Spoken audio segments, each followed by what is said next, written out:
Hey YouTube, Kiritwig here, bringing you all an update to my Magical Musketeer Yu-Gi-Oh deck profile for December 2024.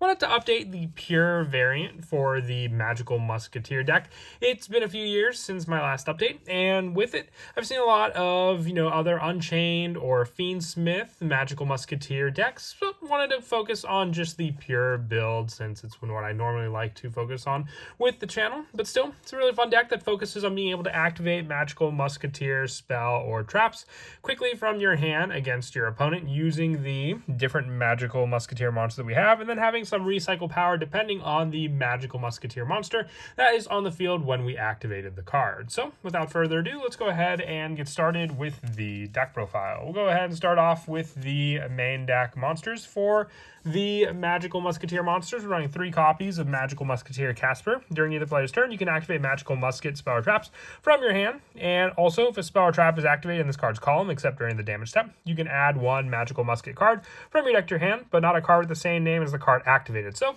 Casper just gives you search power, so a definite 3 of just to always have an additional plus off of the Magical Musket card you activated in the same column as this card. We're also running 3 copies of Magical Musketeer Starfire, with this card having these same specifications for being able to activate Magical Musket spell or traps from your hand during either player's turn. And if one's activated in the column of this card, you can special summon 1 level 4 lower Magical Musket monster from your deck in defense, giving you more monster resources on the field and additional plays to use with Magical Musketeer monsters in those columns also. Now, the next spot would be Magical Musketeer Dock, which is more of an add-back recycle power card. Sadly, I didn't have any docks when I started making the deck, so I have 1 Wild and 2 Mastermind Yugioh for the add-back power of Magical Musketeer Dock. So if you have Magical Musketeer Dock, you want to run 3 copies of that card in this spot here. It's also the last of the 3 ofs for the Magical Musketeer monsters that we run, because the lower numbers that we run are the 2 copies of Magical Musketeer Kid Brave. During the player's turn, you can activate Magical Musketeer spell or traps from your hand, and if one's activated in this card's column, you can discard 1 Magical Musket card to draw 2 cards. Some more draw power, especially if there's a specific Magical Musket trap or spell that you can't use for that specific play, and hopefully be able to draw into different ones thanks to Kid Brave, with the last of the Magical Musketeer monsters being the 1 copy of Wild. If a spell or trap is activated in this card's column, you can target 3 Magical Musket cards in your graveyard, shuffle all 3 into the deck, and draw 1 card. So more of a Pot of Avarice-like playstyle kind of card,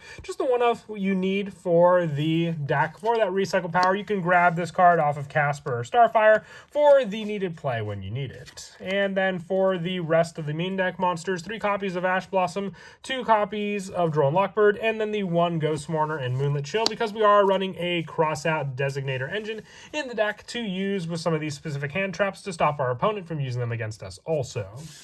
For the Magical Musket spells, we run 3 copies of Magical Musket Cross Domination. If you control a Magical Musket monster, target 1 face-up monster on the field until the end of this turn, change its attack and defense to 0, and also has its effects negated. You can activate 1 Magical Musket Cross Domination per turn. Changing its attack to 0 means that the majority of your own Magical Musketeer monsters can then swing over. Being able to also negate its card effect means you can keep Cross Domination in your hand and activate it during your opponent's turn, while as long as you have a Magical Musketeer monster on the field to be able to do so. Activating in the column of a specific one will also then activate the effect of that Magical Musketeer monster. We're also running 2 copies of Magical Musketeer Steady Hands. You target 1 Magical Musketeer monster you control. Its attack and defense become double its original attack and defense till the end of this turn, and it cannot attack directly its turn, but if you're able to lower your opponent's monster's attack down to 0 with Cross Domination, you could still hit some pretty big numbers with your Magical Musketeer monsters over any of your opponent's monsters. And then also the 3 copies of Crossout Designator, as we mentioned before, with the hand traps we run. We also have Infinite Impermanence for a spot in the deck as well. So just that quick banish option with this card to stop any that our opponent may try to use. With the last of the spells being 2 copies of Pot of Extravagance, 1 Monster Reborn, and 1 Call by the Grave. Just for more use with the extra deck with this card, because we do run 3 copies of Magical Musketeer Max. So less chance to hit all 3 copies with our draw power card, and then more special summon resource and more hand trap restriction of our opponent with the last of the spells.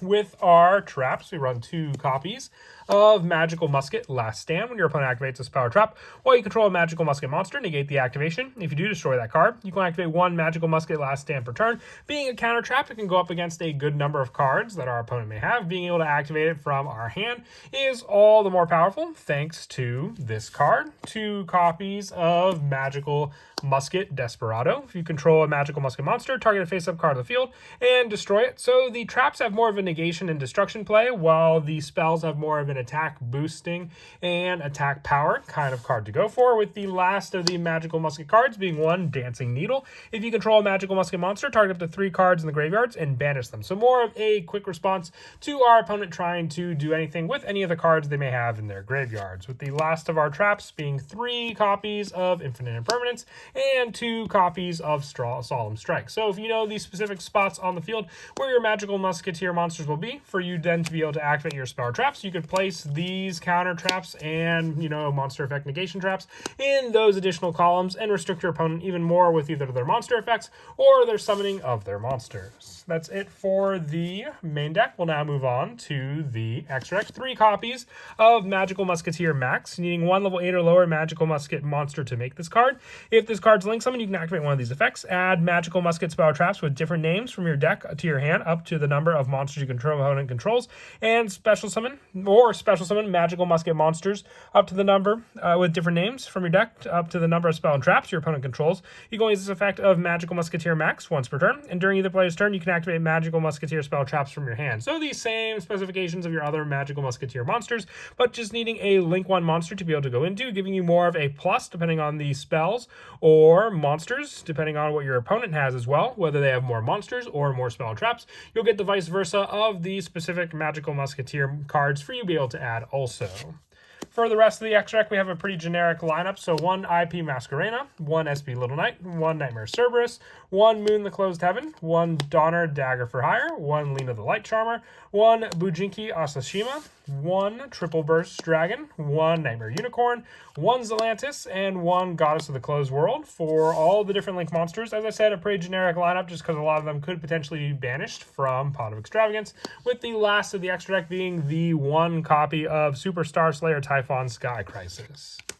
And then as for some of the go-to plays in the deck, a lot of plays can just be started off with your initial Magical Musketeer monster on the field, and then the additional spell or trap that you may have, because then you have initial access to those cards for your summon or search. So if you summon out your monster, depending on if your opponent went for their turn, you can then go for your Link 1 play, and then you can determine your search off of these cards, depending on if your opponent has more monsters or not. The more monsters they have, the more of the Magical Musketeer traps and spells you can add, or the more spell traps they have, the more monsters you can add for more of a reliable research and setup for you to use against them. And then those cards can be activated in the column of that Magical Musketeer monster, giving you more of an additional play depending on that monster as well. Cards like Casper can give you a search, while Starfire, being a great card to sit on as well, can give you a summon of another monster and then another place to activate another Magical Musketeer card, initiating your search more and more from there.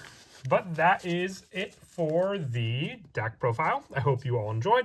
Once again, just a reminder for the 1 placeholder with Zachiel that you can replace with Magical Musketeer Doc, being a better card option for another 3 of in the deck. And until next time, please don't forget to leave a like and subscribe, and Kira Twig out.